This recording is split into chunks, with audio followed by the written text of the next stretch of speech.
ஆன்மீக உறவுகள் அனைவருக்கும் என் அன்பான வணக்கங்கள். நாளைய தினம் வருடத்தின் கடைசி அமாவாசை. நம்முடைய வழிபாட்டு முறையில் அமாவாசை பௌர்ணமி 2 திதியுமே மிக மிக முக்கியத்துவம் வாய்ந்தது. அமாவாசை தினத்தில் பித்திருக்களை வழிபடுறதோட அம்மன் வழிபாடு செய்கிறது, பரிகாரங்கள் செய்கிறது, இது எல்லாமே நமக்கு சிறப்பான பலன்களை கொடுக்கும். அதே மாதிரி பௌர்ணமி அன்னைக்கு நம்ம அம்மன் வழிபாடு செய்கிறது, குலதெய்வ வழிபாடு செய்கிறது நமக்கு ரொம்பவே நம்ம குடும்பத்திற்கு நல்லது ஏற்படும் அப்படின்னே சொல்லலாம். நாளைய தினம் அமாவாசை திங்கட்கிழமையில் வருது. இதை சோமவார அமாவாசை அப்படின்னும் சொல்லுவாங்க. திங்கட்கிழமையில் அமாவாசை வருவது நமக்கு மிகுந்த பலன்களை, அதிக நல்பலன்களை கொடுக்கும். இந்த தினத்தில் நம்முடைய கடன் அடையறதுக்கான ஒரு தீப வழிபாட்டை தான் இந்த பதிவில் நம்ம பார்க்க போகிறோம். ரொம்ப ரொம்ப அற்புதமான தீபம் இந்த தீபம். இந்த தீப பரிகாரத்தை நாளைய நாள் முழுவதிலும் நம்ம எப்போ வேண்டுமானாலும் செய்யலாம். அமாவாசை அன்று நம்ம கட்டாயம் முன்னோர்களுக்கு திதி தர்ப்பணம் கொடுக்கணும். இது கொடுக்கறதுனால நம்முடைய தலைமுறையே செல்வ செழிப்போட நல்ல ஆரோக்கியத்தோடு இருப்பாங்க. அதே மாதிரி அமாவாசை தினத்தில் குலதெய்வ வழிபாடு பண்ணுறதும் சிறப்பான ஒன்று. காலையில் முன்னோர்களுக்கு திதி தர்ப்பணம் கொடுப்பது நம்முடைய தலைமுறையே செல்வ செழிப்போடு வாழும். முன்னோர்களுக்கு செய்ய வேண்டியதை நம்ம தவறாமல் செய்யணும். அதே மாதிரி மதியம் தவறாமல் முன்னோர்களுக்கு படையலிட்டுட்டு காகத்துக்கு சாப்பாடு போடணும். அதுக்கப்புறம் தான் நம்ம சாப்பிடணும். இது அனைவருக்கும் தெரிந்த ஒரு விஷயம். இதை நம்ம எப்பொழுதுமே அமாவாசை தினத்தில் ஒரு பழக்கமாக வச்சுக்கணும். பசுவிற்கு அகத்திக்கீரை வாங்கி கொடுப்பது மிக மிக நல்லது. யாராவது ஒருத்தருக்காவது வயிறார சாப்பாடு போடுங்க. அன்னதானம் செய்வது சிறந்த பலனை கொடுக்கும். நம்மளால் முடிந்த அளவுக்கு நம்ம செய்யலாம். எங்களால் எதுவுமே முடியாதுன்னு நினைக்கிறவங்க கொஞ்சோண்டு சர்க்கரை எடுத்துக்கொண்டு போயிட்டு எறும்புகளுக்கு தூவி விடுங்க. அவங்க சாப்பிட்டாலே நம்முடைய கர்ம வினைகள் எல்லாமே நீங்கும், நம்முடைய கடன் பிரச்சனை தீரும். நிறைய பேருக்கு அன்னதானம் பண்ண ஒரு புண்ணியமும் நமக்கு கிடைக்கும். இது அனைத்தையும் நீங்கள் சரியான முறையில் செய்து முடிச்சிடுங்க. இந்த தீப பரிகாரத்தை நீங்கள் நாளைய நாள் முழுவதிலும் எப்போ வேணாலும் செய்யலாம். இந்த பரிகாரம் அனைவருக்கும் தெரிந்த ஒரு விஷயம். உப்பு தீபம். ஒரு அகலமான அகல் விளக்கு எடுத்துக்கோங்க. அந்த அகல் விளக்கிற்கு மஞ்சள் தடவி குங்குமம் போட்டு வைங்க. இன்னும் 2 சின்ன சின்ன அகல் எடுத்துக்கோங்க. 2த்துலேயும் மஞ்சள் தடவி குங்குமம் போட்டு வச்சுருங்க. முதல்ல எடுத்தீங்க இல்லையா பெரிய அகல் விளக்கு, அது முழுவதும் நிரப்ப கல்லுப்பு வைங்க. அதற்கு மேலே சின்ன அகலை வைத்து அச்சதை அதில் கொஞ்சோண்டு போடுங்க. அச்சதை அனைவருக்கும் தெரிந்தது. பச்சரிசியில் கொஞ்சம் மஞ்சள், கொஞ்சம் நெய் விட்டு கலந்ததை தான் அச்சதை அப்படின்னு சொல்கிறோம்.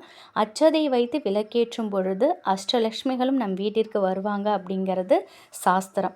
கொஞ்சோண்டு அந்த அகல் விளக்கில் அச்சதை போட்டு அதற்கு மேலே ஒரு அகல் விளக்கை வைத்து நீங்கள் நெய் ஊற்றி பஞ்சுத்திரி போட்டு தீபம் ஏற்றுங்க. நெய் அல்லது நல்லெண்ணெய் ஊற்றலாம், அது உங்களோட விருப்பம்.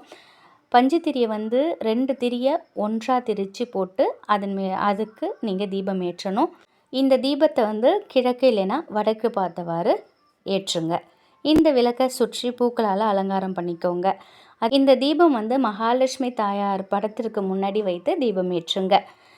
பொதுவாகவே உப்பிற்கு நம்ம வீட்டில் இருக்கக்கூடிய எதிர்மறை ஆற்றலை எடுத்துக்கிட்டு நேர்மறை ஆற்றலை தரக்கூடிய சக்தி உப்பிற்கு இருக்குது. அது மட்டும் இல்லாமல் இந்த ஒரு தீபம் பண ஈர்ப்பை அதிகரித்து கொடுக்கும். இது எல்லாத்தையும் விட மகாலட்சுமி தாயார் உப்புல வாசம் செய்வதாக ஐதீகம் இருக்குது. இந்த தீபம் நாள் முழுவதும் எரியணும். இப்போது அமாவாசை திதி பார்த்திங்கன்னா நாளைய தினம் அதிகாலை திங்கள் காலை அதிகாலை 4:44 அடுத்த நாள் செவ்வாய்க்கிழமை 5:03 வரைக்கும் இந்த அமாவாசை திதியானது இருக்குது. நீங்கள் இந்த தீபத்தை நீங்கள் நாளைய தினத்தில் எப்போ வேணாலும் ஏற்றுங்க. ஆனால் நீங்கள் ஏற்றக்கூடிய தீபம் ஒரு நாள் முழுவதும் இருக்கணும். அது மாதிரி நீங்கள் பார்த்துக்கோங்க. இப்போது நாளை மாலை 6 மணிக்கு இந்த தீபத்தை ஏற்றுறீங்க அப்படின்னா அடுத்த நாள் 6 மணி வரைக்கும் அந்த தீபம் அணையாமல் எரியணும்.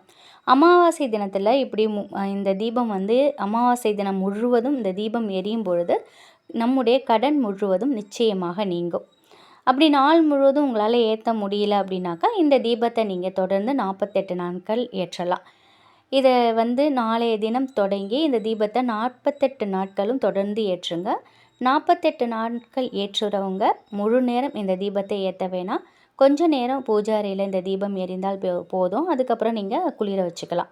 இந்த தீபத்தை 48 நாட்கள் தொடர்ந்து ஏற்ற வேண்டும் அப்படிங்கிறது ரொம்ப ரொம்ப முக்கியமானது. பெண்கள் ஏற்ற முடியாத சமயத்தில், அதாவது நீங்கள் வெளியில் இருக்கீங்க அப்படின்னாக்கா, நீங்கள் மாதவிடாய் ஆயிட்டீங்க அப்படின்னா வீட்டில் உள்ளவங்களை இந்த தீபத்தை ஏற்றி வழிபாடு செய்ய சொல்லுங்கள். இப்படி செய்கிறதுனால தாயாரோட அனுகிரகம் முழுவதுமாக நமக்கு கிடைக்கும். நம்முடைய வீட்டில் செல்வ வளம் அதிகரித்து கடன் நீங்குவதற்கான வாய்ப்புகள் அதிகரிக்கும். அது மட்டும் இல்லை, வீட்டிற்கு நல்ல நேர்மறை ஆற்றலும் அதிகரிக்கும். அதனால் நிறைய பல மங்களகரமான விஷயங்கள் தொடர்ந்து நடந்துக்கிட்டே இருக்கும். எப்பொழுதும் தீபம் ஏற்றும் பொழுது ஏதாவது ஒரு நெய்வேத்தியம் கட்டாயம் வைங்க. எதுவும் உங்களால் பண்ண முடியலைனாலும் நீங்கள் ஒரு டம்ளர் தண்ணி வச்சுட்டு கொஞ்சம் டைமல் கற்கண்டை எப்பொழுதுமே நீங்கள் வச்சுக்கிட்டு வரலாம். நாளைய தினம் அமாவாசையில் ஒரு நாள் முழுவதும் ஏற்ற முடியாது அப்படின்னு நினைக்கிறவங்க நாளையிலேருந்து தொடர்ந்து 48 நாள் செய்துட்டு வாங்க. வருடத்தின் கடைசி நாள் நாளைய தினத்தில் நம்முடைய கஷ்டங்கள் எல்லாம் நம்மளை விட்டுட்டு போகணும், பிறக்கின்ற புது வருடத்தில் நமக்கு அமோகமாக இருக்கணும் அப்படின்னு மனசார வேண்டிக்கிட்டு இந்த தீபத்தை ஏற்றிட்டு வாங்க.